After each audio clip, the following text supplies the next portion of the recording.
is Bottled Up with Daniel Posner, owner of Grapes the Wine Company. The Wall Street Journal called me one of the most influential wine retailers in America. Bottled Up gives you a fresh idea on what to drink, insight into the new trends, and a real look inside the wine industry. With that, I have a very special guest co-host with me today, the very famous social media star, wine lover, Charlie Fu from Southern California. Welcome, Charlie, to the world's greatest wine podcast. Thanks for having me, Daniel. It's fun to jump on this. And since we've been talking online for 20 years now on message boards, back when before social media was even social media, and we're just old folk. I'm an old folk. You're like a younger folk than me. But yes, thank you for pointing that out. But it has been about 20 years. You were a wine lover first, lawyer second, I think, or no, lawyer first, wine lover second, probably. I had a brief career as a legal assistant paralegal in New York before I got in the wine business. So kind of same path. I'm stuck on about 1,000 followers on social media, and you've got like 41,000. So we're trending in the right direction for both of us. It's great to have you here. It's great to be able to talk to you about where your world has morphed into, because you got a very cool story to tell. I'm a lawyer by trade. I also work with the caviar company, Australia Caviar, that we supply Michelin star restaurants all over the country and also a lot of private clients. Work in a couple different other countries, which is really cool.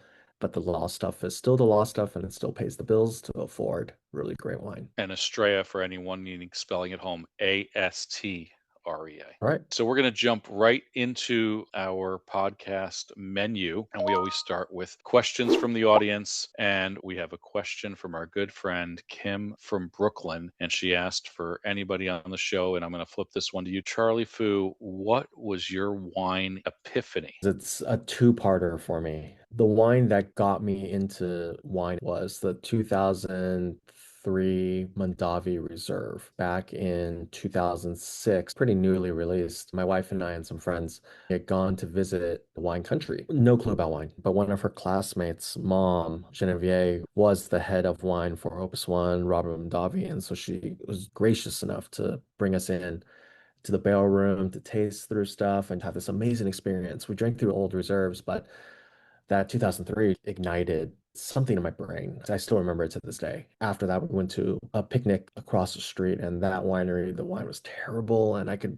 realize at that point, I was like, this is good wine, bad wine. Like, there's such a thing. It's not just the crap that was poured around our dinner table every once in a blue moon. That kind of led me down the rabbit hole. And then I was drinking a lot of Napa wines, Central Coast, living in California. That stuff is super accessible. And then 2 years after, my friend brought a 1999 Rousseau Clos Saint Jacques to dinner. I had no clue about Burgundy, barely knew anything about Burgundy. And I was like, this wine is just the most pure essence of strawberry I've ever had in my life. And I think back then it was like $300. And I was like, yeah, maybe people have this right about this Burgundy thing, right? And then that was when the downhill happened. When everyone has their first great Burgundy, that's when the wallet is destroyed. But I would say those are two epiphany wines. They're two different moments, but they're both equally important when it comes to the epiphany of my wine journey. Now, where are you from originally? I was born in Taipei, Taiwan, and we moved to Chicago when I was about 2.5, 3 years old. My brother was born there. A couple years later, we moved to Los Angeles. And outside of school, I've been in Los Angeles pretty much my whole life. Any wine in your world before all this, before 2006 then? Never. No. Never in college. We had like Arbor Mist, stuff like that. My grandfather loved drinking wine, but I have no clue what it was. It wasn't anything good.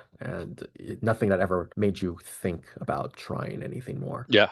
No, I get it. So Mondavi, any '03 Mondavi in your cellar to this day? I actually don't, but I do have a lot of old Mondavi reserved. So from the 70s, 80s, anytime I see a good price, I hoard them. Separation story here. So this year on my birthday, I celebrated my birth year 77. Another bottle of 77 Mondavi Cabernet was outstanding. Never disappoints me. I'd bought a case at one time, probably circa 2006 for like nothing, of course, because nobody was buying 1977 California Cabernets at that That time. was like So, the vintage that Parker did not rate, I think. yep. Yeah, I And remember because my friend, his dad's cellar had a 77 Reserve and he knew my story. And so he sent me one. He was like, there's no Parker rating on this. Like Parker didn't even rate the vintage. So it was so terrible. And then I drank it. I was like, dude, this is good stuff, man. Yeah, I'm happy to talk about it now because the secret's out and I'm beyond buying as I've gotten older. I bought enough 77s to last two lifetimes, but very underrated vintage in California across the board. I had for my collaborative events of my 40th, I had a half bottle of Joseph Swan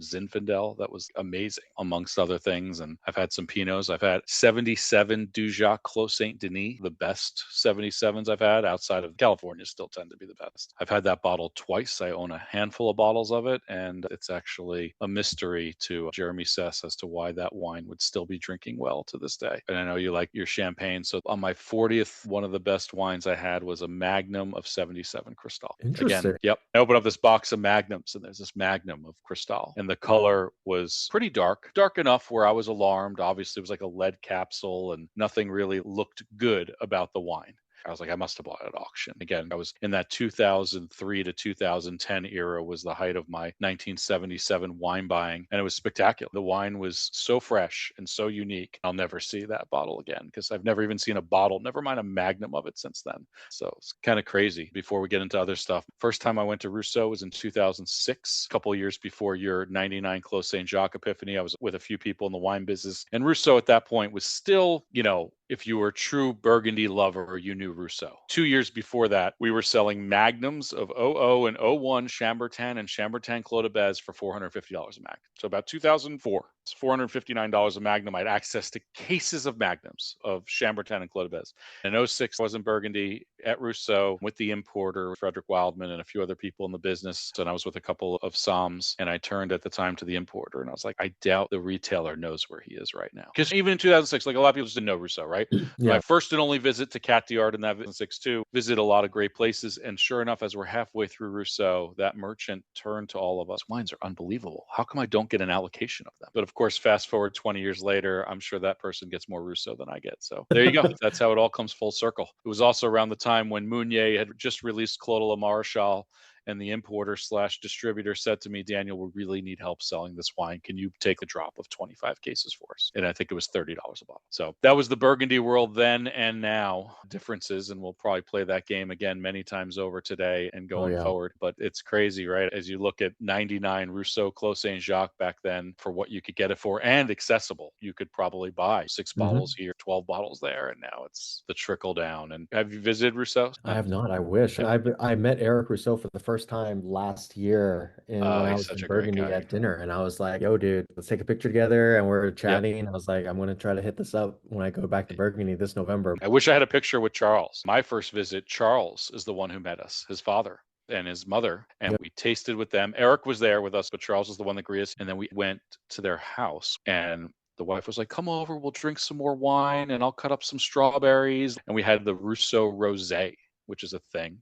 They make some house rosé unavailable, I guess, for good friends. Maybe you can ask Eric. I've never purchased a bottle, but I got to drink some. When you visit Rousseau, the quantity they produce is astronomical. The amount of vineyards they own, the amount of Chambertin and Clos de Bez they make, it'll make you cry. When you start counting the barrels, when you're doing the math, you're like, holy shit. Back then, even when it was just a couple $100 a bottle, it was kind of like, holy shit. But now, as it's a couple $1,000s a bottle, the wines are phenomenal. So with that, we're going to play a game. If you've seen our social media, we call it Bite, Sip, Taste.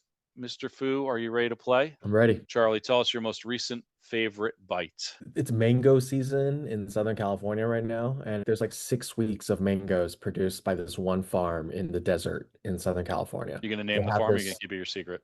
it's Wong's Family Farm, Wong's and Family Farm. they supply all the Michelin star restaurants in LA, San Francisco, but they have two varietals that they always make, and there's some small varietals, only a couple trees. And I asked the owner to send me a variety of them, and there's this one called Sheridan. It's like this huge mango, but it is the perfect platonic idea of what we ate as a mango growing up. Nowadays everyone's looking for like a unique mango, it's creamy, fiberless, low acid. This is exactly like the type of mango we would grow up eating at a Thai restaurant or at home, and it was a perfect version of it. And my daughter ate it and she was like, this is the best mango I've ever had. And this is every childhood memory of a mango encapsulated in this moment of this mango. And he can only offer me one because they only had about 20 for sale that week. They individually paper bag every mango on the tree because it gets so hot in the desert, so it doesn't get sun damage. But I was floored by this mango, and he said, I can't offer you any more this season. You just get that one. Wow.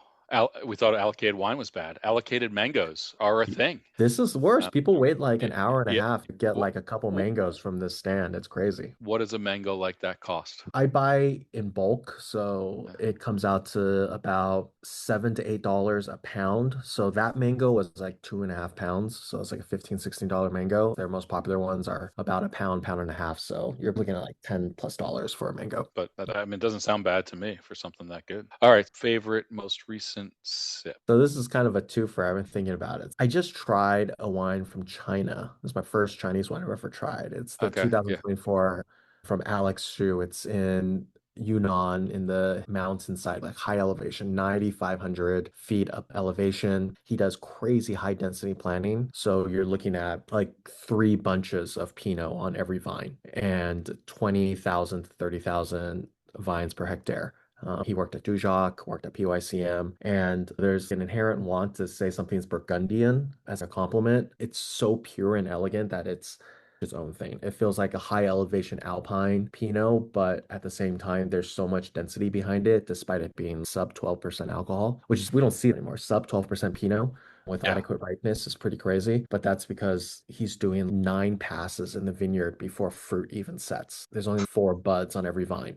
So the labor cost is insane. Just him Yeah. talking about it, I'm like, the winemaking is pushing it to the most extreme because in China, there's not that many people making wine. So the workers don't know what is the standard. So he's like, you have to make 9 passes. We're going to prune every little shoot that's coming out. In France, it'd be like 4 times is insane. We're not going to do more Yep. than 4 times. But in China, they don't know any better. So they're just doing it. These vineyards are so dense and meticulous, but they're producing very little fruit and they're just fighting for it. So every fruit is this incredible. I'm flying in August to visit his vineyard for his inaugural release party. 24 is his first retail release. So I'm really excited. It's going to be really fun. So, are you a believer in Chinese wine, or at least this particular one? I haven't had any other ones. I No. think when I'm there, I'm going to be active looking because there's a couple other producers that supposedly are making interesting stuff. But the viticulture alone is insane because in a region that no one's ever made any vines or any wine, you have to produce better grapes to begin with. And then your winemaking comes through afterwards. I think he planted his vines in 2000, I think it's been 9 years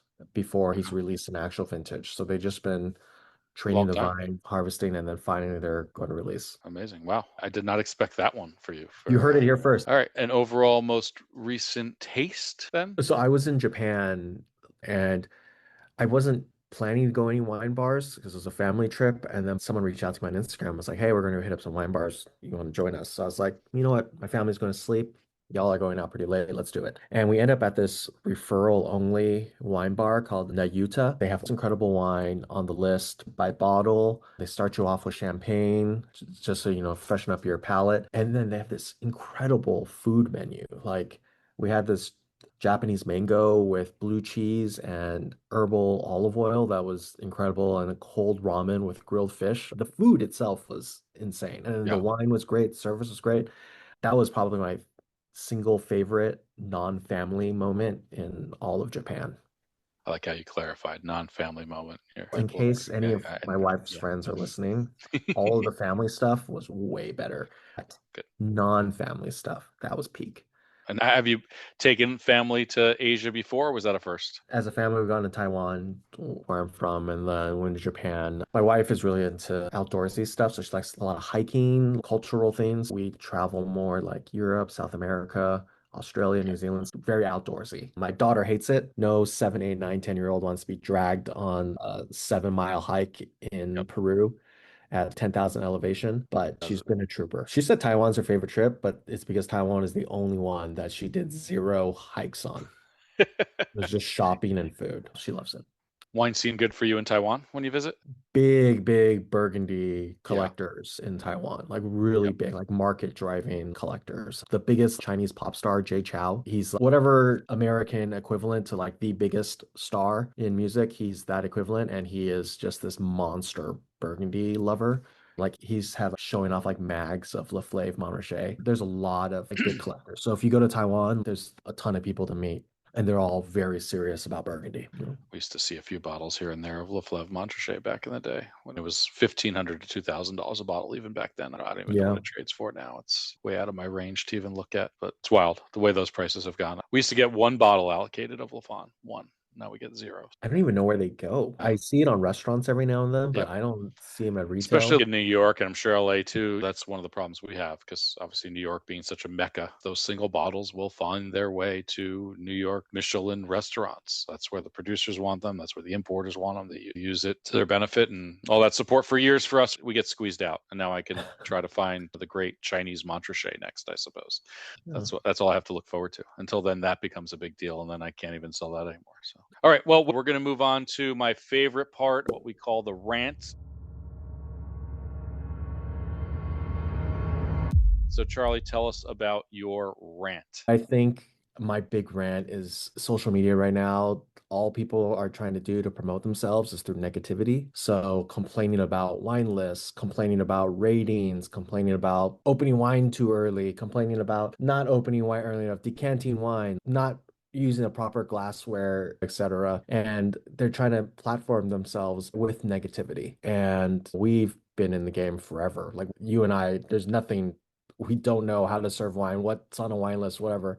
So why are people promoting this stuff to new people? Like we're trying to get people to drink It, wine ac- now. it it makes it even more elitist than it already is. We're separating the classes even more instead of shrinking it, the gap. It sucks. People get a following on negativity. It's not just wine, food. This food influencer in LA, Comfy with Carrie, I think, and she just shits on a lot of restaurants and she doesn't have a good understanding of what she's shitting on. But she's built that because people in comments love negativity. Everyone Yeah. loves negativity, right? And Yep. if you post something like you shouldn't drink out of flutes, then people are like, oh yeah, people drink out of flutes are shit. And then the other side will be like, no, you should just let people drink whatever they want to drink. And then your comments go crazy. Algorithm loves it. This isn't saying that I don't like to joke around and make poke fun at stuff, but if you want to drink out of whatever glass you want, go for it. I'm going to drink out of what I want to drink out of, but I'm not going to tell you that what you're doing is stupid. I love to decant wine and I will have arguments at tables with people all day long about it. But if you don't want to decant something, I'm going to give you my reasoning on why I want to decant it, but I don't think you're stupid if you don't decant it. I think we should encourage and educate opposed to drag down and do stuff for clicks. It doesn't help anyone. Especially this day and age where we have a serious alcohol consumption problem, in particular wine, as I said, making it more elitist and trying to put yourself up on that pedestal of like, I know everything. It creates a bad negative energy of the wine world. And everyone's like, I don't even want to be bothered, right?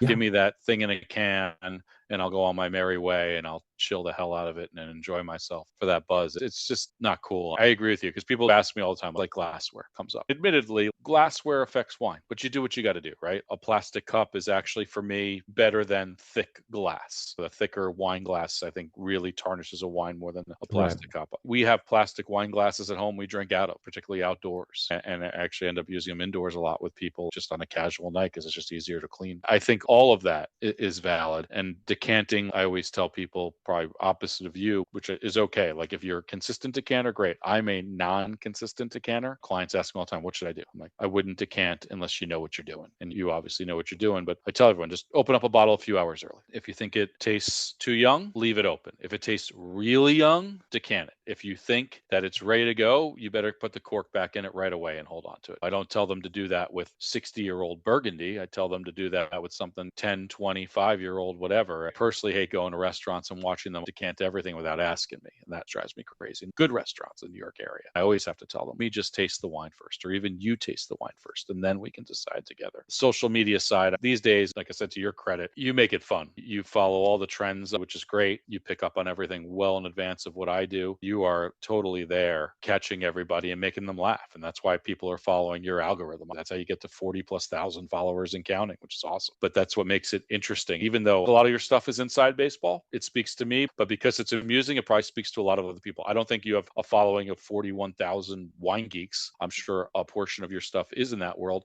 But I think it's also a good portion looking for good laughs on wine and looking for some knowledge, which is awesome. I think we need more voices out there, which is why I wanted you on here, because you're our first consumer, if you will, to speak. We've had plenty of wine experts, winemakers, retailers, etc. But you as a consumer, you have a knowledgeable enough voice from your years of collecting and coming full circle. You always hear people's first great wines typically start in California. And then a couple of years later, you're into Burgundy and you probably hit it too early, to your point, because that's where it hits your pocketbook too early, because then all of a sudden you're like, oh God, I got to get this Rousseau. You hope it happens 5, 10 years later. But 2 years later, whatever it is, people seeing like a human of that world. And there's a few people I watch on social media pretty regularly, and you're one of them. And then there's a funny guy, but he does it really well. It's called the People's Psalm. A guy named Adam Sweaters out in Chicago. And he's hilarious because he ends everything with cheers fuckers. But he'll taste wine and decide whether it's good. And he rates wines based on value. So if he buys a $6 grocery store wine and loves it, he'll give it 96 points. If he buys a $100 wine that he kind of likes, but not really, he'll give it 4 points. It's kind of funny to watch.